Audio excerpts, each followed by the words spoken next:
Hi, welcome to Hebrew Bible Insights. This is the second video in a series about Psalm 32 in Hebrew with analysis. And so the emphasis here is we're going to read the Hebrew and we're going to talk about the ideas of this poem and talk about what's meaningful behind it. So not really going to do a lot of parsing, but we're going to use plenty of Hebrew wherever we feel like it's emphasizing something that maybe we wouldn't see in English. So in this video, again, I'm with Jonathan. How are you doing? Doing well.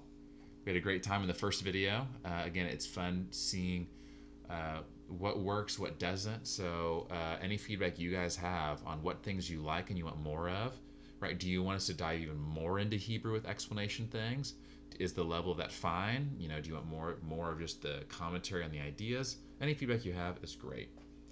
So in the first part, we went through the first 4 verses up to the first Selah, where we find out, blessed is the one whose sin is forgiven.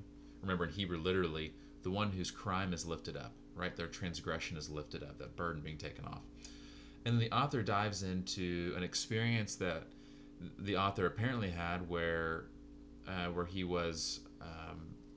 had sinned and he hasn't experienced forgiveness, and it's terrible. And it leaves us on a pausing point. So let's dive into this next part. We'll just go ahead and read this here. Chatati odiacha va'avoni lo chisiti. Amarti ode alef sha'ai la'adonai. Ve'ata nasata avon chatati. Selah. There's our end there. So we'll kind of just break this down a little bit. Chatati. For those of you learning Hebrew, this could almost look like chatati. This could look like the word that means I sinned. This is actually a noun. Yeah, honestly, I almost thought it was the verb when I first looked at it too. So yeah, so this is actually the noun, and the yod at the end is my. So chata'a, the hey changed to a tav there, and then the yod. So that's what's going on there. So my sin. This is the word I make known to you. Mm-hmm. So this is the word for know, as in K-N-O-W. But as like a causative, so it's I'm causing someone else to know something. Yeah. So whatever you do to make that happen, that's what he's doing here. Yeah. You made known, or in our speech says acknowledged. Yep. So you're revealing your sin to you, correct, to the Lord in this case. Correct. Yep. Correct. Va'avoni, and my iniquity. Again, notice the yod at the end of both of these. It's the my, and my iniquity lo chisiti. I did not cover. And here we have something like I said, I will confess. Ale, this is a poetic way of saying al. Al, if you're learning Hebrew, is a really common word that means on, upon, concerning, about, a number of different things. Ale, it's just a poetic way of saying it. Mm-hmm. Okay, my crimes or my transgressions to the Lord. Yep. And you lifted up the iniquity. You lifted up iniquity and my sin. Okay, so the idea is you lifted up the iniquity of my sin. Mm-hmm. All right, Selah, pause. Well, John, I'll just open up to you quick first. Any just initial reactions you have as you work through this in Hebrew? Yeah. The first thing I noticed is the repetition of that verb kasa. Yeah. So, and was it the first verse? Yep. I'll go ahead and scroll back up there for you guys to see this. So, see here, he's pointing out what we have is kasui and chisiti. So this word here, they both have the same root word. In fact, if you look at the bottom of the screen as I highlight here, you can see the root word is kasa, right? So you have, well, I can't do it both while I scroll, but if you look at the bottom, we have kasa. They both have the same root word, meaning to cover. Yeah. Go ahead. So in verse 1, the author is accentuating the fact that the person is blessed whose sin is covered. Correct. And it's applied by the Lord covering the sin. In this case, though, verse 5, it's the author himself, I did not conceal or I did not cover my sin. Yep. And so that kind of begs the question, who's covering the sin? Are you covering it, or is the Lord covering it? Wow, so good. So, but it is important to point out, though, too, there's kind of two different senses of the word. You see right here, kasa. The first case, it's covering it in the sense of, atonement, atoning for the sin. Yeah. In this case, kasa, as the NRSV translate, can mean more like hiding, concealing it in the way of trying to cover it up. But the author did not hide it, did not conceal the iniquity. Wow. You also see the repetition of... Let me go to pause there. I have to emphasize how good I think that is. I think that's a really big point. You think about how Adam and Eve, right, when they tried to hide their sin.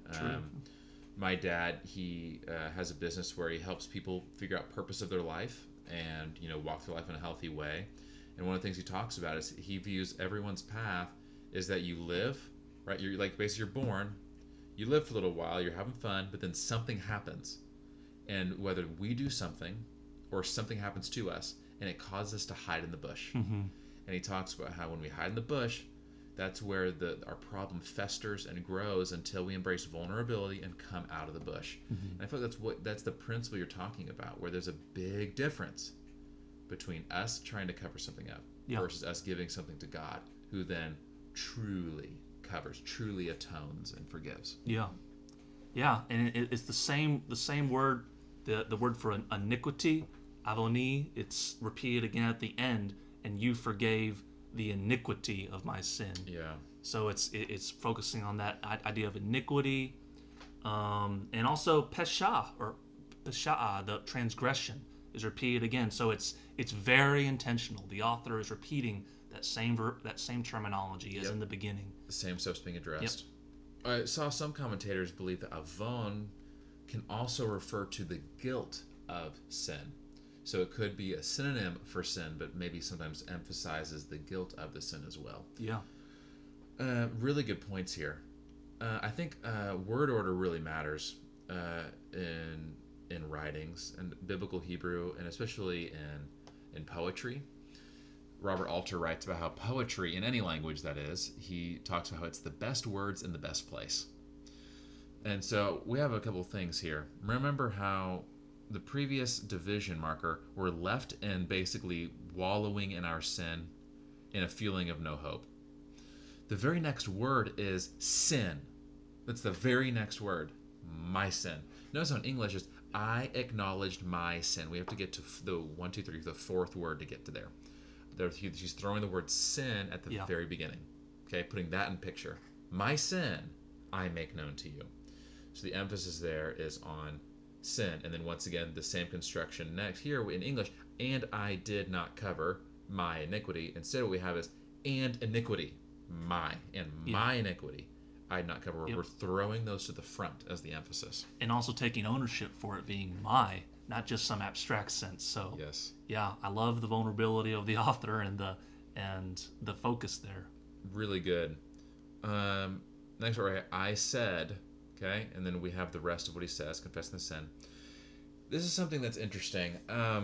There's the way that Hebrew verb tenses work is very unlike most modern languages.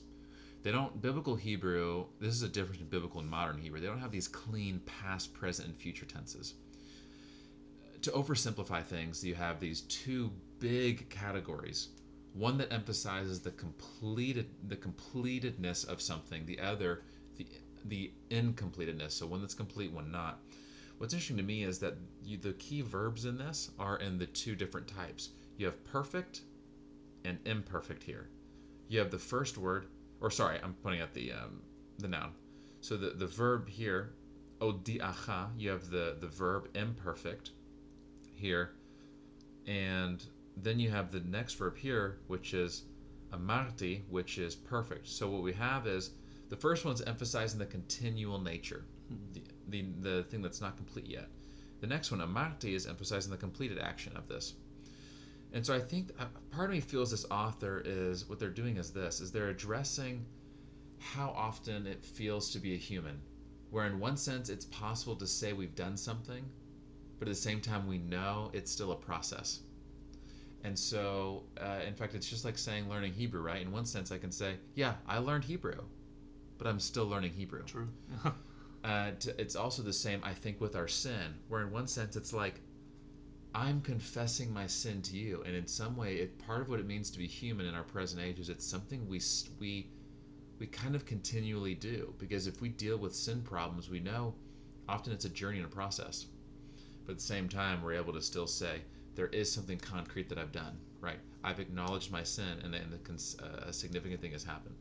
So we're getting into some gray there. Yeah. There's debate and scholarship on how this stuff works, and there's a possibility that in poetry, the authors don't really care so much for the tense as much. They're kind of just doing whatever they want, but that's my hunch. So it's a little in the weeds, or don't know if that makes sense. One other word order that really matters here, and that we don't pick up in English. Here we have this. He's confessed his transgressions. And then he says this, and you forgave the iniquity of my sin. That word order in English, and you forgave the iniquity of my sin, that's very normal word order in English. Nothing seems odd about that. In Hebrew, the word order we have is actually not normal. What we have is this, ve'ata nasata. And you, we have the noun first, and then the verb. Yeah. So in this is where things are different. In Hebrew, this verb nasata by itself means you lifted. True. Okay, you don't need the noun. So if the noun is present, it's emphasizing the noun. Not only that, though, in biblical Hebrew, generally the verb comes before the subject. So not only do we actually have a subject, but it's before the verb. So the emphasis is, and you lifted my sin. As in, not me, not them, you, emphasizing you in the subject. And the problem is when you translate that into English, our word order already works that way. And so we miss the emphasis that he's putting on the subject of God. Yeah. You have thoughts on that? Yeah, I mean, not to like overstress this point, but you could say maybe something in English like, and you yourself forgave. So it's essentially, in this case, it's the Lord. He's talking to the Lord. But yeah, it is. Yeah, that's a very good point. Syntactically, Hebrew's usually, like you said, the verb, subject, object. So when you see that in Hebrew, when you see a switch happening in the syntax, you know the author is being intentional, trying to, communicate a point. Yep. And so good thing to bring out there. The you, the subject being fronted, is making that point there. Yep. So here we have in this setup. Let's look at this. Between these two, we have our next break point. What we basically have is that sin has been acknowledged, and what we have is that he confesses his sin and God forgives him. And then we pause. And so I think the author wants us to pause in this moment of, I've been forgiven. Yes, thank God, I've been forgiven. I'm so happy about this. Such a great thing. So I think this will be a good place for us to go ahead and stop this video here at this sela. I think that in our next one, we'll go ahead and do the next one. So thank you guys for joining us in this video, diving into the Hebrew, analyzing it, talking about this stuff. Hope you guys enjoy it. And you can also find me on Facebook at Hebrew Bible Insights, on Patreon, and you want to support that way. Podcast episodes on Apple Podcasts and Spotify. Thanks for joining us in this video.